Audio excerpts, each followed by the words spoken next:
નાના મોટા બધાને ભાવે એવી પાલક ખીચડી. ને આ રેસીપીમાં મેં પીએચડી કરી લીધી છે. તો રાહ શેની જોવો છો? જનકનું રસોડું સબસ્ક્રાઈબ કરો, બેલ આઇકન દબાવી નાખો, એટલે રોજ 2 વાગે તમને આવી જ અવનવી રેસીપી જોવા મળે. જાઓ જલ્દી. તો જો જેટલા હોય ને ઘરમાં અને જે ભાવતા હોય એટલા બધા શાકભાજી કાપી નાખો. બધાય છોકરા ન ખાતા હોય ને એ આમાં નાખી દો, ખાવા જ મનશે. તો કુકર લઈ લો, કુકરમાં તેલ ગરમ થઈ જાય એટલે નાખી દો એમાં હિંગ, અને એના પછી નાખી દો લસણ.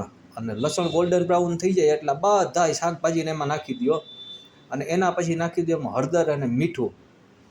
અને થોડુંક ચડી જાય પછી ધાણા જીરું, મરચાંની ભૂકી અને થોડો પાઉંભાજી મસાલો નાખજો.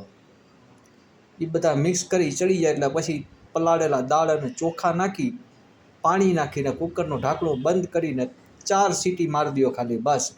અને અહીંયા પાણી ગરમ થઈ જાય એટલે પાલકને ગરમ પાણીમાં નાખીને પાલકને બ્લાન્ચ કરી લો. અને પાલકને તરત ઠંડા પાણીમાં નાખજો. એના પછી મિક્સર જારની અંદર પાલક, થોડા ફુદીનાના પત્તા, ધાણાભાજી, અડધો ઇંચ અદરક નાખી અને મસ્ત ગ્રેવી બનાવી દો. અને આ ગ્રેવી બનાવવા માટે થઈને છે ને થોડું એમાં તેલ નાખજો એટલે આવો લીલો કલર આવે.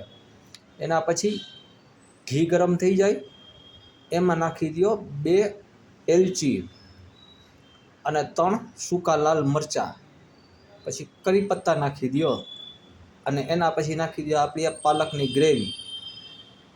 થોડી અમથી લાલ મરચું, ધાણા જીરું અને હળદર, સ્વાદ પ્રમાણે નમક નાખીને એ ગ્રેવીને મસ્ત બોઇલ થઈ જાય ને પછી આપણી જે બનેલી ખીચડી છે ને એમાં પલટાવી દો અને કરી લો મિક્સ.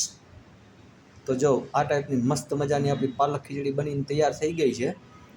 અને આને ખાવા માટે થઈને મસ્ત રાયતું બનાવી દો.